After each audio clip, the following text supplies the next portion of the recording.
Hi Krishna, lovely to have you on the call with us. I am Dimple Parmar, CEO and co-founder of Lovel's Cancer and Zenonco.io, and we are here today and talking about cancer journey. And you are a cancer survivor with us, so thank you so much for joining us today.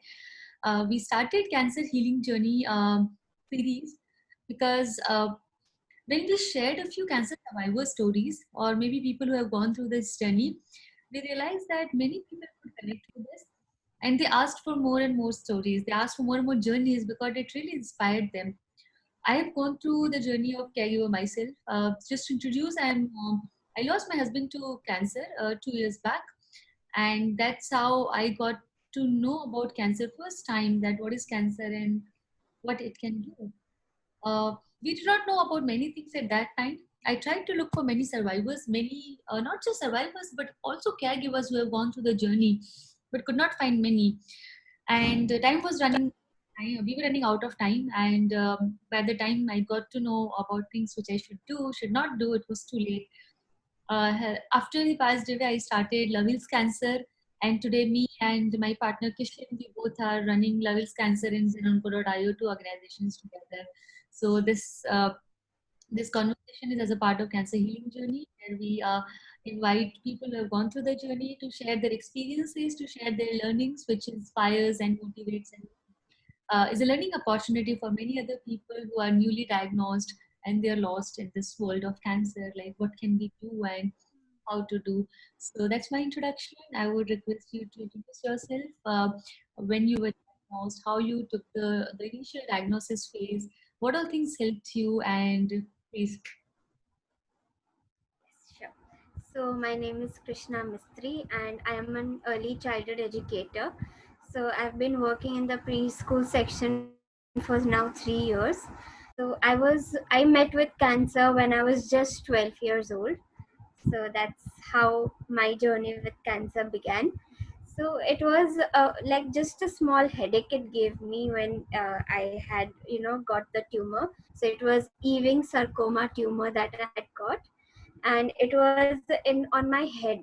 So it was just on the bone next to my brain. So like my mom's intuition worked really well for this, because when she was applying balm and oiling my hair, at that time she realized that there was a lump on my head.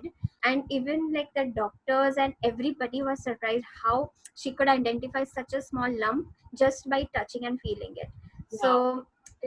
it was a really, like, you can say, a mother's intuition that worked for me. And we immediately went to doctors. At that time we were in Nairobi in Kenya. Okay. So we first went to doctors over there, like general pediatrician who I used to go to, and he suggested us some neurosurgeons and neurophysicians to whom we went. And then they suggested us that Mumbai has big surgeons and renowned surgeons who've done handled such tumor cases before. So we straight away came to Mumbai because my mom's entire family used to live in Mumbai at that time and still is. So we took the next flight to Mumbai. We came down here and we went to first different doctors, and finally we landed at Hinduja Hospital, where we met the surgeon over there, Dr. Milind Sanke. And from there, my cancer journey proceeded. So immediately we had to do the surgery because the lump was identified at a very early stage. So the doctor is like, the faster we go, the better it is for me. So then we had the surgery scheduled. Immediately after that, I had 32 stitches on my head after the surgery. And then obviously the news was not getting better, it was just getting sad, because my tumor, after it was tested, we knew that it was a malignant tumor.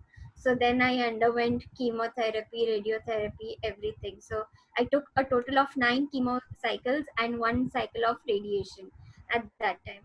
Okay. But for us, the cancer journey was not a very sad part, you can say, because my parents were really very positive that we'll go through this phase, we will heal over this part. And we just took it as a normal illness that it comes to a person. We also didn't know what cancer was. It struck to us for the first time.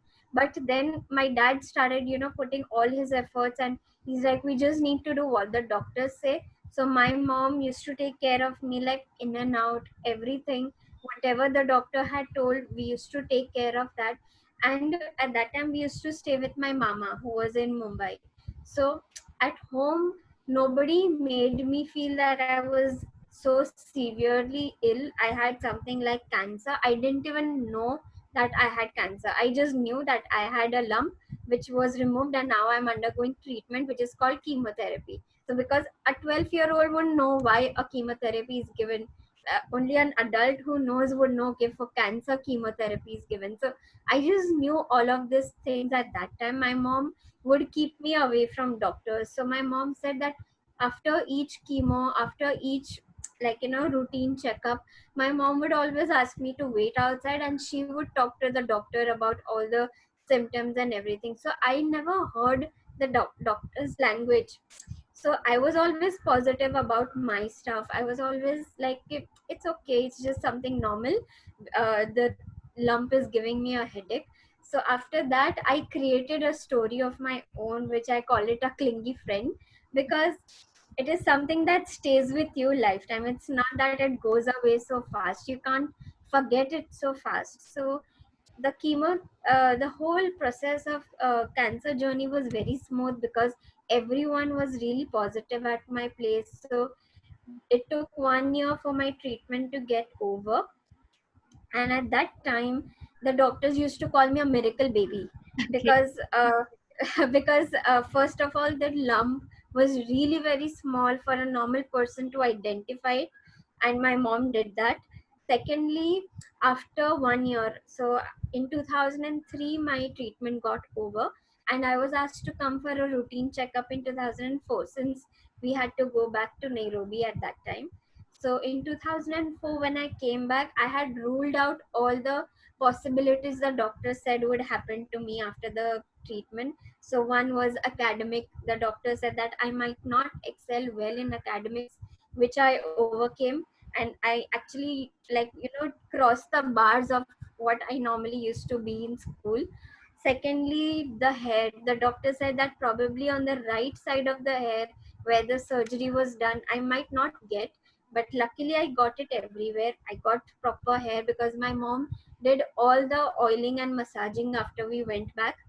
And so like slowly everything was ruled out, and the doctors were so happy with my recovery that they presented my case in the Hinduja Hospital's board meeting. So my story with cancer, I don't remember any part of being sad. Yeah, the pain was there during the treatment. I have cried, no doubt. Any 12-year-old would scream and cry and not like being going to the hospital. But my mom always used to explain it to me that if you want to get better, you have to pass through this phase. So whenever I used to go for my chemo cycles, I would always be playing games, or I would read a book. So there was this small volunteer over there, so she had her games and storybooks, so she would share those with me, and I would play. Otherwise I would go to sleep. So my mom used to use all these different methods to help me at that time. So my cancer journey, you can say, was not a sad one, luckily. And whenever I share my story, people get amazed at how, strong my parents were at the moment. And because of their positivity and strength, I have gone through that phase so easily. After that, I used to have some biases in school. So in 2004, we decided to move back to Mumbai for our education, for our better studies and everything. So at that time, because of the surgery and everything, I missed 1 year of schooling. I used to go, but that was just on the non-hospital days. So I had to repeat one academic year after that. So I have a sister who's just 1 year younger to me. So now we both were in the same class. And in the school that we took admission in Mumbai was a new school, so there were no divisions. So we both were together in the same class. So then again, the teacher's humiliation, comparison, because she was always a scorer, a topper in her class. right from like standard 1 to whichever class she would always be the topper of the class, and I was a mediocre, like just 50-60% scorer, and I used to be happy with those marks because my mom never used to judge us on marks. She always used to see that we've understood the concept. That's more than important, not the exams. So in school I had a lot of problems with academics because one, it was I wasn't able to cope with the studies of Mumbai. It was really too much. And second, the teachers used to look at me very differently because of that, because I was a cancer survivor and I had to repeat a year. So I was looked at like I was maybe not so good in academics. I was dumb, but later on I overcame that also, and I went to junior college. I again started excelling very well in my academics. I came then in my 12th standard, again I met with another hurdle. So just one on the day of my practical exam, I was down with meningitis fever, and it was severe that it took me straight to the ICU where I was in coma. I think for a week. I don't even know for how many days I was there in the coma. And then I missed my board exams again, and I had to repeat again because I gave my board exams with the repeaters in October, and my year was wasted again. But then again I gained that strength. I passed that phase again positively, and I landed in ECC because of the meningitis fever. Otherwise I was planning to do food nutrition and dietetics so that I get to work in a hospital through that. But I couldn't do that. So then I came into ECC. I developed my passion to be an ECC ed, and today I'm very proud to call myself an early childhood educator.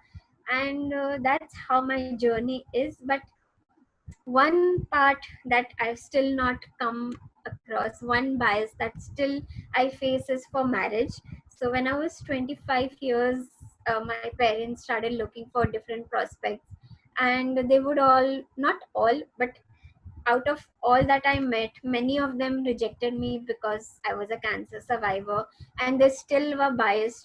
And my mom would say that I have a letter from the doctor which says that I'm cancer free. I have no problem that was related to that. And it's now been 18 years, I can say. And that's how I've passed my cancer phase. Wow, I'm speechless after hearing your journey. That positivity, that happiness, and the courage with which you were sharing this. Hats off to your parents, first of all, because you were just a kid and they were going through a lot from all the perspectives. Because it's not easy to see your kid going through this entire process, and hats off to them the way they took care of you, and your mom came to your rescue. You know, it's good that she found it out early, and Hmm. they could save you. It's very important to focus on early detection. Just I had one more call, and the person was talking about her mom's breast cancer. So he said that mom only diagnosed it self breast examination. She watched a lot of TV, so she knew that how we can detect it early. So she was taking shower and she felt some lump, and then she told me, and then we did some biopsy and we got to know that it's cancer. So it's good that our mom is doing very good today. So it's good that they could detect it early, and in your case, your mom could do it for you early. So really, really very inspiring. You were just a kid, but still, the way you took that entire experience with positivity, and you told me about Hinduja Hospital support, and they call you Miracle Baby. So that's very true, and I'm honored to have you with us today and discuss about this, because I see many young people. I mean, childhood, not even young, but childhood people who have cancer, and then it becomes very difficult for the child as well as for the parents. So, Right. what would be your message to the other children out there? For the children, I would rather give it to the parents because the children who are going through cancer, they really don't know what is happening with them. Because I was 12, I did not know that I had cancer because my mom did not tell me all of this. So, what my mom says, it's very important that you be very positive about it, and you should know. a mother should communicate to the child in her language. And the more they hear the doctor's language, they get scared. So my mom uh, kept me away from the doctor's language, from her. Whatever would happen to me, she would explain it to me in her language. And so I would give it to the parents, rather that I know it's a very hard phase to fight. I mean, if tomorrow I have a child, and if at all it happens, I know it would be very difficult for a mother. But you need to be positive, you need to be very strong. And the more positive you are, the more positive your child would be. Because even as an early childhood educator, we know that how parents reactions towards certain things causes impact on the child. So when parents are positive about it, the child automatically turns out positive. And that was the case with me. And it's like a real life example that you can give it to the parents that are their children are battling cancer with. So the only thing is, just be positive that you will come out of this phase. It Nothing is impossible in this world, so you can come out of cancer. Today, when this had happened to me in 2002, when the advancements were still being worked upon for cancer, today there are many advancements that have happened. And I see there are so many other, through medication people heal through cancer. Not everybody has to go through that painful chemo cycles. Yeah. So one thing, you have to be very positive, you have to be very strong, and just follow what the doctor says, and don't deviate from the doctor, because the doctor knows it all. They are there because they have studied, they know what is right for you, for your child. Just do as the doctor says, and you see how your child will come out of it. Wow, wonderful message to everyone, because it's important to, and this is the third time I'm hearing today about positivity. So now I'm like, okay, all you need is to, being optimistic, and we will come over it, and it's just a process that will pass soon. So, and you are just a kid, but today you are sharing the same message, that it's really important to be, I would say, positive, but with also hope. So sometimes, and I would like to share this with you. Sometimes people take positivity, or maybe being positive as a burden, because everybody around them tell that be positive, and they are like, I have cancer, I'm going through hell, I have so many other issues, maybe right doctor treatment, financials, and so many others. How can I be positive? But the way I tell them that, it's more important to be hopeful or being optimistic. It's okay if be positive is a burden for you, because everybody tells you to be positive, and they are like, you don't know what I'm going, Yes. I cannot be positive. So then we say that, okay, how about hopeful? Can you be hopeful in this situation? And there are certain things we can do, and it really helps them. So thank you for sharing the message, and the message to parents as well. So Krishna, tell me an act of kindness which you will never forget in this journey. Uh, so when I was doing my bachelor's in early childhood care and education, we had to compulsory do our internship during our before we completed our graduation in ECC. And you call it luck, or you again call it a miracle. I was put under Can Kids. I don't know if you know about Can Kids. Yeah, so they also are working for children who are suffering through cancer. So I got an opportunity to work with them. I did my internship for 6 weeks with them.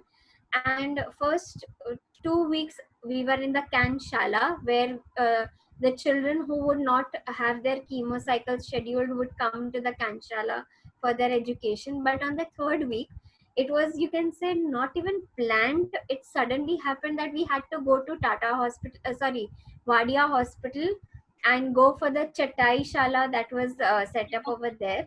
And when we were doing the sessions with the children, there was this one mother who was with her 5-year-old child, and they were not being involved with us in the activities. So after my session was done with the children, I went to the child, and I just talked to the mother that, why are you, like, sitting in the corner? Let your child also be a part of it, he'll enjoy. And then she broke down to me that I was not expecting this to happen to my child, and he's just going normally to school. Suddenly what happened to him? So then I thought, let me just tell her my story of what had happened. And I just shared about my journey, that I told her that I'm also a cancer survivor. I was also like a normal school going child at that time, and it had suddenly happened to me. But one thing that my mother did at that time was being positive.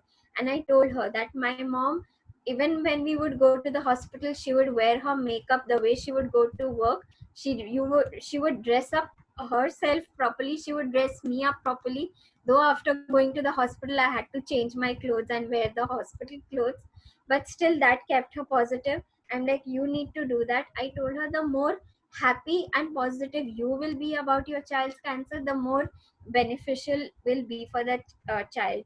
And since her child was just 5 years old, I told her, read stories to him while the child is taking the chemo. Give him some activities to do. And at that time I had some coloring sheets, so I gave the child to do that. And he started coloring. He was not bothered about the IV that was there on his hand. So I'm like, see, he's doing it, so just be positive about it. And just you have to be very strong for that. I told her it might not happen overnight, but think of it that it's just something normal illness that had happened, not cancer, and see how it came in. As a totally different person, she came in dressed up the way she would normally go out. She came in dressed up the way she would normally go out. She wore a very nice salwar kameez. She came in with a bag of books. Like literally the child's bag was filled with different storybooks, games, activities, and they're like, now today I will do all the activities with the child. So I changed that one child's and person's life. And after that, our internship got over. The child was still undergoing, so we were not allowed to be in touch with those children again. But I'm sure that that mother would be a happy mom today, Yeah. because that is also around, you can say, 6 years ago when I did my bachelor's. Hoping for the same and wishing that child a happy recovery. I'm sure he must have recovered by now and happily, yeah, enjoying his childhood. Really. I just said I'm getting so much of positivity and uplifted in my spirit after talking to you. It's just a process, and you very well said that it's just another disease. You don't have to make it as it's a cancer and it's life threatening and all. Yeah, And and don't hype it up so much. It's just normal. It can be curable. yeah, We just need to be positive. अगर dengue malaria होता है तो हम positive रहते हैं कि ठीक हो जाएगा, will be fine, will take few injections और हो जाएगा. So cancer is similar to that today. right. And yeah, there are many good treatment methods available, medical treatment, integrative treatment. So there are many survivors as well. It's just that we need to know the right things at the right time and have that good family support, and everything is possible. So happy to hear this from you. Great. What would be your message to you said for parents, but today when you must have come across many other cancer patients, not childhood, but maybe adult cancer patients. So, what would be your message to them? My message to them would be that don't worry. This is just a phase of life. You, it's unpredictable. It's not anyone's fault that it has happened to you. Just be positive about yourself. Don't feel low about it. Maybe something better is waiting for you after this phase. So for me, a lot of new things were waiting for me. I never imagined myself to be so confident as I am today. So probably something new is waiting for you after this phase. So the more positive you'll be, the more faster the phase will go, and the more closer you'll come to the new gift that is waiting for you after you survive cancer. So just be positive. If you cannot do a meditation, that is something I believe in, and that really helps. So that would be my message, that don't worry, things will be okay. Yeah, thank you. And it's very well said. Meditation is something which is helping you, and different people have different type of healing therapies, healing their own ways of heal themselves. So for you, maybe it's meditation, it's positivity, it's your parents, the family support. So very happy to know this. Right. So how do you spend your day now? So now actually I'm working. So since we are locked in our homes because of the coronavirus, I have work from home responsibilities. So I live a normal life. I don't have any guilt of my past. I'm not getting married, so I'm looking at it as a different perspective. I'm exploring my career more, and as soon as the lockdown and the coronavirus gets normalized, I am planning to go to Canada to do my further PhD in early childhood care and education. Oh, that's amazing. So you have taken this as a passion and want to Yes. keep dive into this. Really happy to know. Great. So yeah. So Krishna, tell me this: when you were going through this journey, you were pretty young at that time. Was there any phase where you felt like, oh, it's too much. I cannot handle this. Frustration, irritation, pain, or something like that?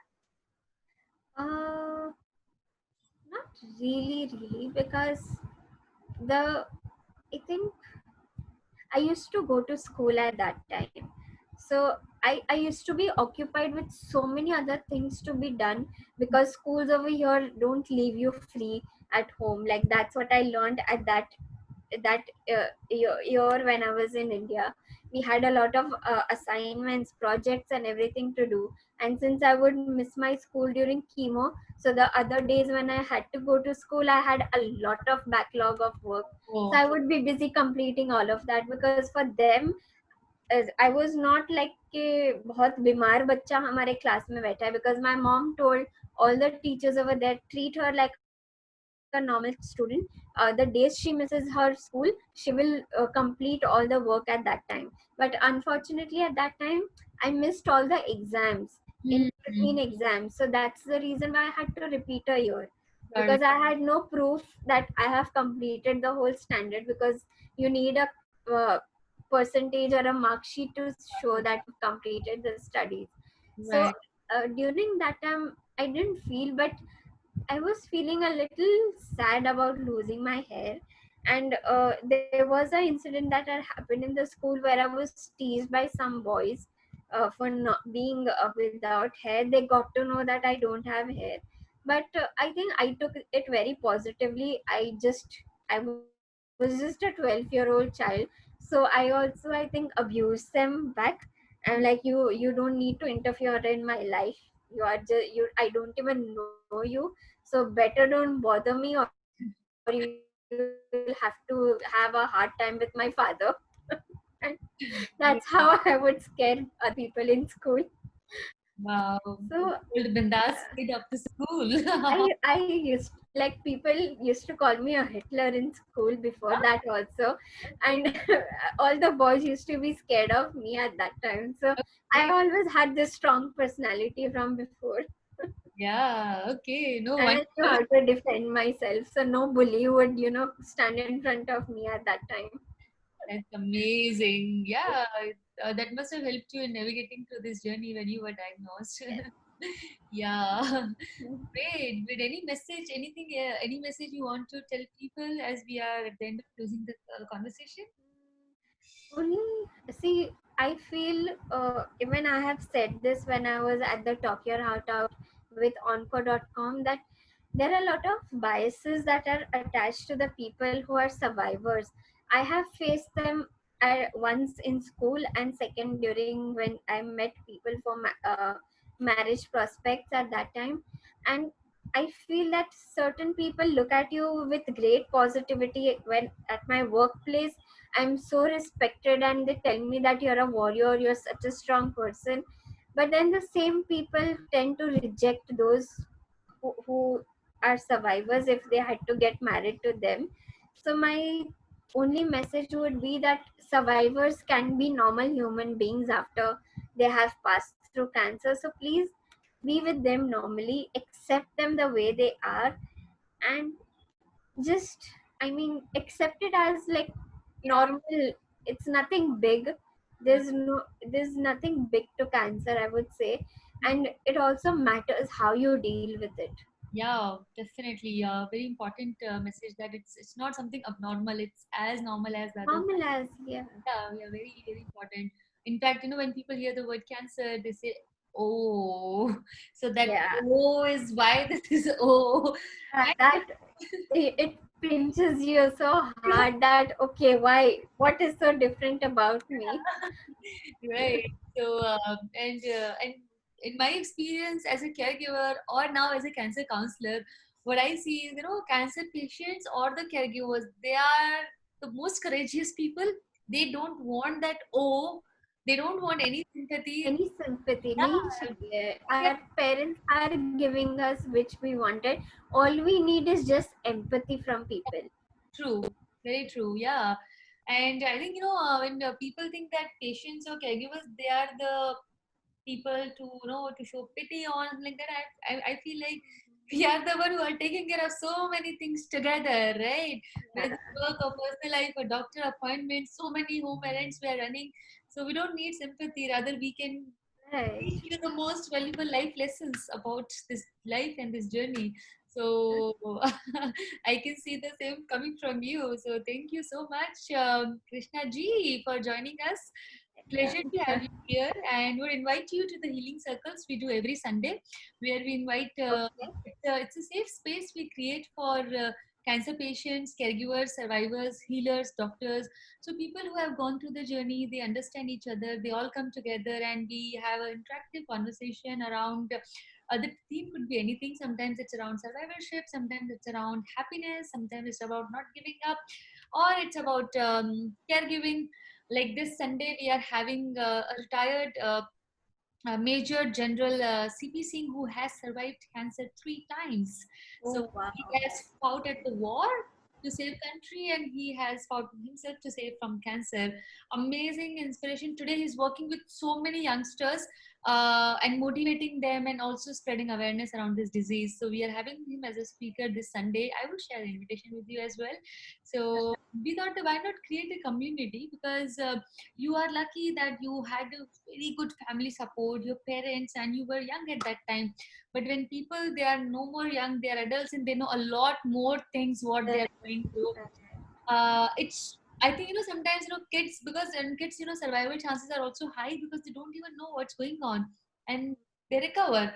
While in adults, you do a lot of research, you get to know about so many other things, and somehow that messes up with your mind, and then sometimes right. battle.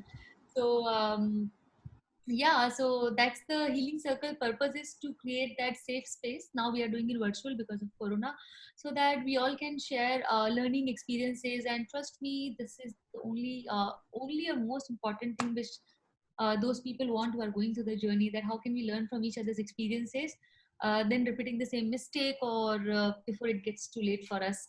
So thank you, Krishna, for sharing your amazing, inspiring, happy journey. You rarely get to use the word happy with cancer, but you see the big smile on my face and your face. So really happy to hear you out, and glad that doctors, hospitals, and the candidates, and your parents, and everybody was there for your support, and now you are doing the same by helping them going through the journey. So I wish you Right. all the best for Thank your you so studies much. as well. You are going for PhD, and yeah, let's heal together. Let's help each other in this journey. Thank you. My pleasure to be a part of this. Thanks a lot, Krishna. Yeah, talk to you again. Take care. Bye bye. Bye.